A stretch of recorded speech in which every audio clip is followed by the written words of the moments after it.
All right, now that I have my photo set up, I'm going to start adding filters to it. So the first filter I'm going to add is a sharpening filter, just to kind of crisp up my design. I'm going to grab my edited photo and go up to filter, sharpen, and I'm going to do the smart sharpen.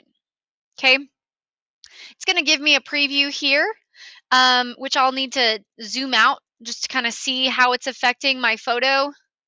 And maybe I'll zoom in on my eye to see exactly how it's affecting this portion of my photo. Okay, so I'm gonna maybe reducing noise, that just gets rid of some of kind of like the blemishes, softens your skin a little bit. So I'm gonna increase that. The radius is gonna make it look really, really bad. So I'd keep that low, anywhere from like a 1 to a 3. Okay. And then I'm going to increase my amount of sharpening. Notice if I go all the way to the top, it's supposed to get really sharp. I'm going to just do a little bit of sharpening there. Okay, so just crisps up my image. I'm going to say, okay. And it is currently sharpening my image.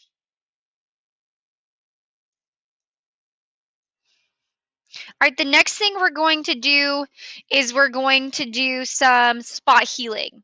Okay, so if I wanted to go into some spot healing, I would use my spot healing brush, which if you don't see it on your panel, it looks like a Band-Aid. You can find it in all of your additional tools. There'll be like a 3-dot button here, and then I found it here, healing brush or spot healing brush.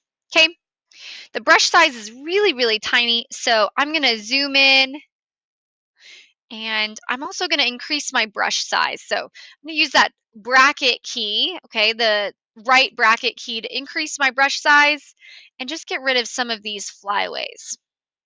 That's what I call little hairs that I don't like. Okay. Oops. Here we go. This one I think is pretty bad, so I'm going to go ahead and get rid of some of these as well. If it doesn't get rid of it completely, just go back over it, and it usually kind of refines the technique or the selection. You don't want it to look completely unnatural. It's natural to have a little bit of hair kind of dysfunction going on, but I'm going to get rid of the distractors. Okay, you can do as much as you want. That shows you the gist. So once I'm finished with the spot healing, okay, if I had some blemishes, I could get rid of those as well if I wanted to. You don't have to though. Now I'm going to do some adjustment layers. Okay, adjustment layers are down here in the bottom. Our black and white adjustment layer was an adjustment, but I'm going to do some brightness and contrast adjustment layers.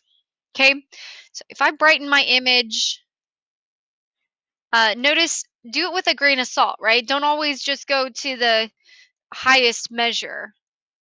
And then I'm going to increase my contrast a little bit as well. All right. Okay, it's looking a little too bright, so there we go.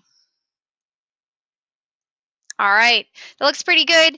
So I'm going to leave that there. Notice this white box. That means it's applying that brightness and contrast filter to my entire image. If I only wanted, let's say, I wanted to darken my eyes and really make the contrast of that a little bit more intense, okay?